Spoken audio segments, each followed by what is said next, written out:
नमस्कार, मैं प्रियांश से अमित भगत।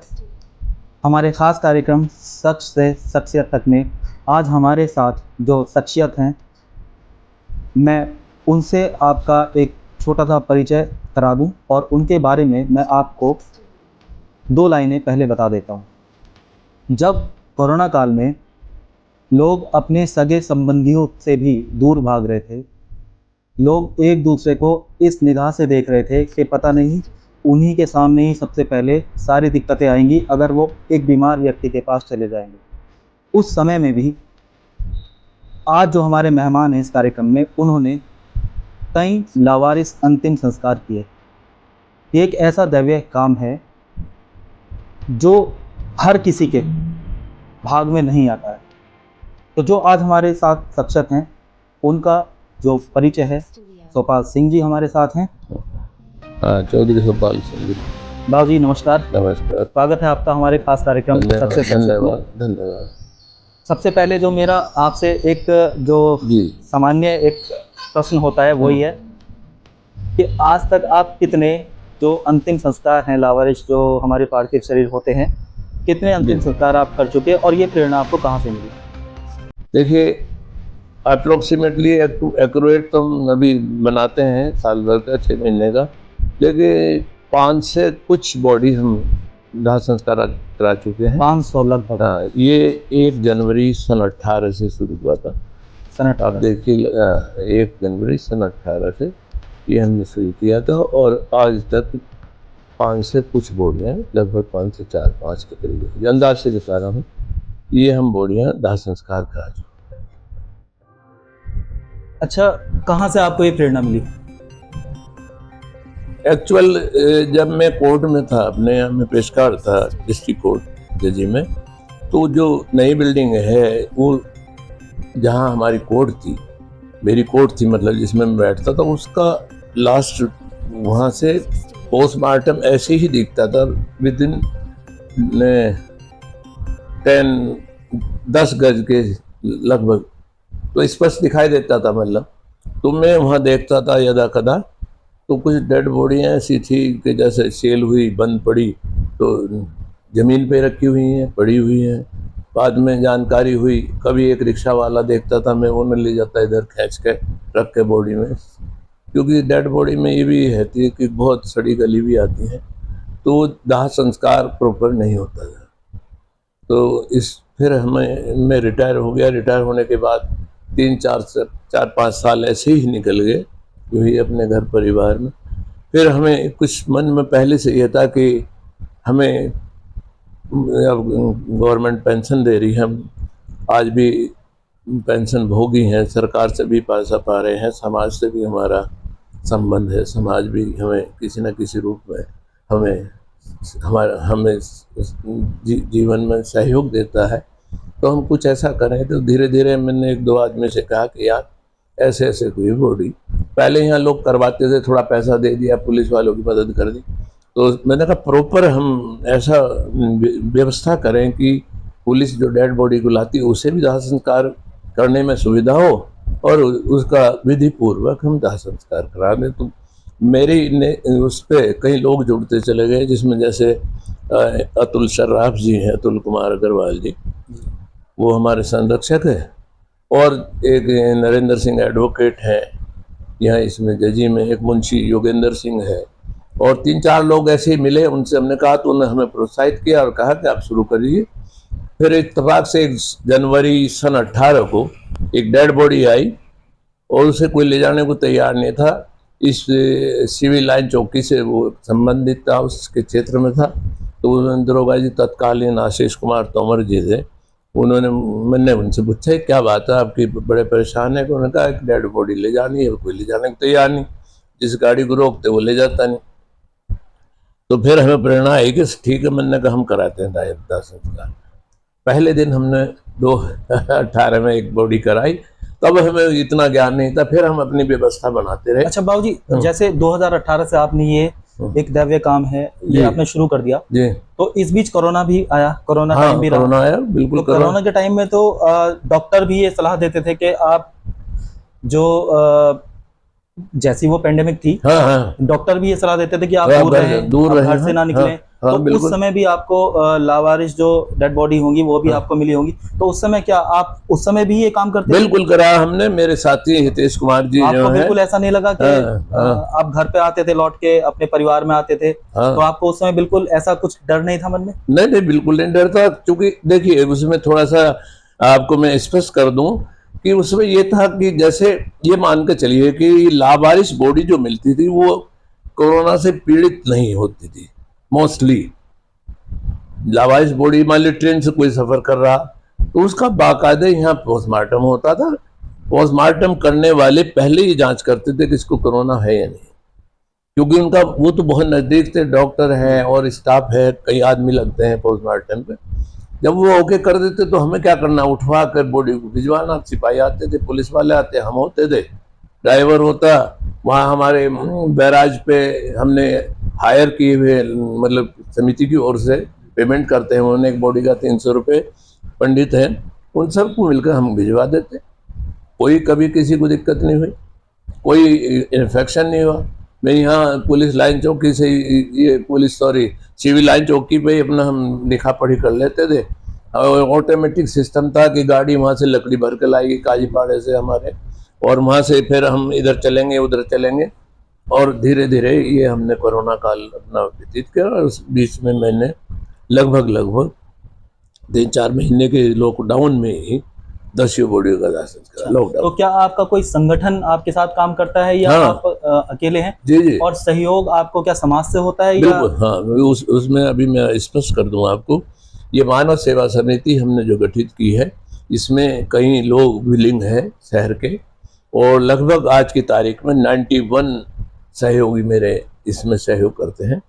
डोनेशन जो मतलब सहयोग राशि देते हैं वो अपने अनुसार देते हैं सर, वो एक सिस्टम है, कोई मेंबर है, और वो स्वैच्छिक लोग हैं हमारे यहाँ। ऐसे नहीं कि चंदा मांगते फिर रहे तो हम कह रहे हो नहीं जी मैंने दूंगा आज न। जो लोग हमसे जुड़ते गए वो स्वेच्छा से जुड़ते गए। जब उन्हें पता लगा न कहा भाई मैं भी इसमें सहयोग करना चाहता हूँ। मेरे पास 50 रुपये मंथ से लेकर 500 रुपये मंथ तक के मेंबर हैं। वो लोग हैं 50 के, जिनको आप सुन के ये कहेंगे यार ऐसे लोग भी इस कार्य में सहयोगी हो सकते हैं। जैसे आपको मैं विशेष करके बता रहा, एक प्रीतम उर्फ काले भाई हैं, सुरेश है, सुनील है, वो लोग बेचारे ये समझिए किराना दुकान पर नौकरी करते हैं, अल्प वेतन भोगी लोग हैं, लेकिन उनके साहस और उनके उसको देखेंगे आप विचार को, तो वो कहते बाबूजी हमसे 500 रुपये लीजिए। मैंने कहा आपसे 500 रुपये नहीं लें, आपका सहयोग इतना बड़ा है, इतना बड़ा हौसला आपने हमें दिया, बहुत हो गया। कहते कि आप कभी भी चिंता मत करें। ऐसे किराना मर्चेंट है, वो हमको वो देते हैं क्या नाम, पूरी सेट देते हैं बना के, विनोद एंड सन्स। वो ऐसे ही जुड़ते चले गए, हमें कोई प्रॉब्लम कभी फाइनेंशियल नहीं होती। और इसके साथ साथ फिर धीरे धीरे मन में आया कि भाई आज बॉडी आई, 4 दिन बाद नहीं आई, हम खाली रहते, तो हमने वहाँ अपना रिक्वेस्ट की CMS से हॉस्पिटल में। मैं कहा साहब हम यहाँ सेवा करना चाहते हैं। उन्होंने कहा कैसे करेंगे? मैंने कहा जैसे आप कहें हम तो वैसे करेंगे। क्या आपको डॉक्टरी आती? मैंने कहा आई एम नॉट डॉक्टर, हम तो समाज से सोशल वर्कर हैं। बोले ठीक है आप हमको एप्लीकेशन दीजिए। उन्होंने अलाउ कर दिया, हमें बैठने का स्थान मिल गया ऑफिस। वहाँ हम ये करते हैं कि जैसे कई आदमी ऐसे आते हैं कि जिन्हें देख के भी आप सोचते हैं कि आदमी ऐसा भी हो सकता है।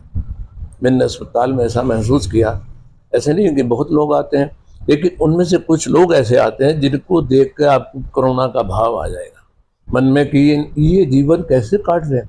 जैसे पैर एक देखिए, अभी महिला आई, अच्छी खासी होगी 50-55 साल की, और बड़ी तंदुरुस्त, और जब मैंने उसको देखा तो वो पैर से चल नहीं पाती, खड़ी नहीं हो पाती है, और बंदर की तरह से वो चलती, आगे एक मूढ़ी ले रखी थी उसने, ऐसे चलती। तो इस तरह से हमारा मन ये रहा कि भाई हम लोगों को अपने स्तर पे जो बेहतर से बेहतर सुविधाएं दे सकते हैं। अंधा है, लंगड़ा है, कुछ उठ नहीं सकते, कुछ बैठ नहीं सकते, उनकी हम सेवा करते हैं। हम डॉक्टर से प्रेयर करते हैं, डॉक्टरों से रिक्वेस्ट करते हैं कि भाई आप इन्हें देखिए। पहले देखते तो सभी लोग हैं, हाँ समाज में क्या हो रहा है सभी लोग देखते हैं। हाँ और जिस ऑफिस में आप काम करते थे, आप बता रहे हैं कि वहाँ एक पोस्टमार्टम हाउस था। हाँ हाँ, वहां से और प्रेरणा, वहाँ से मेरे आप मन में ये देखते भाव थे, था। तो और लोग भी देखते थे। तो क्या इसके पीछे आपका जो परिवार रहा है, पहले आपके परिवार से कोई समाज सेवा का कोई इस तरह का भाव किसी के मन में, जिनसे आपको परिवार से कोई ऐसी प्रेरणा मिली हो, या ये शुरुआती प्रेरणा है जो आप ही के मन में आई, या परिवार में नहीं, परिवार मेरे मन में आई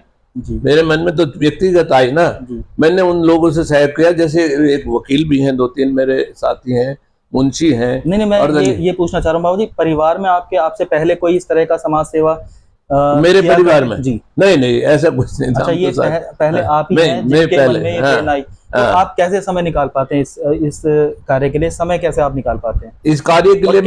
कैसे पता चलता है आपको कि कोई डेड बॉडी है जो आपको जिसका कराना है? लेकिन मैंने अभी आपसे बताया कि हमने ऐसा सिस्टम बना रखा है, एक चैन है। मैं यही फोन पर बैठ, कोई कार्यालय, कोई ऑफिस इस तरह का कुछ नहीं, ऑफिस की जरूरत ही नहीं पड़ी, हम वहीं बैठते हैं। हमारे लिए उन्होंने ऑफिस कमरा खाली करा हुआ पोस्टमार्टम पे, लेकिन हमें ऐसा जरूरत नहीं पड़ती।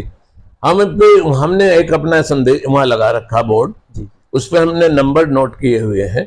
पुलिस वालों को से रिक्वेस्ट की गई कि डेड बॉडी दाह संस्कार के लिए कोई आती है तो तुरंत हमें सूचित करते हैं। जैसे आज ही पोस्टमार्टम होता, फिर 72 घंटे बाद दाह संस्कार होता है। अच्छा, वो हमें सूचित करते हैं। फिर वो अगले दिन जब पूरा समय होता है, जैसे आज ही आया, उसने मुझे फोन किया कि अंकल जी मैं आ रहा हूँ और आप इंतजाम कर दीजिए। 2018 जनवरी 1 से आप ये काम कर रहे हैं जी। तो क्या अब तब से लेकर अब तक 6 साल आपको ये कार्य करते करते हो? हाँ, जी। क्या सरकार के तरफ से कोई सहयोग या सरकार की तरफ से कोई सपोर्ट आपको इस तरह की?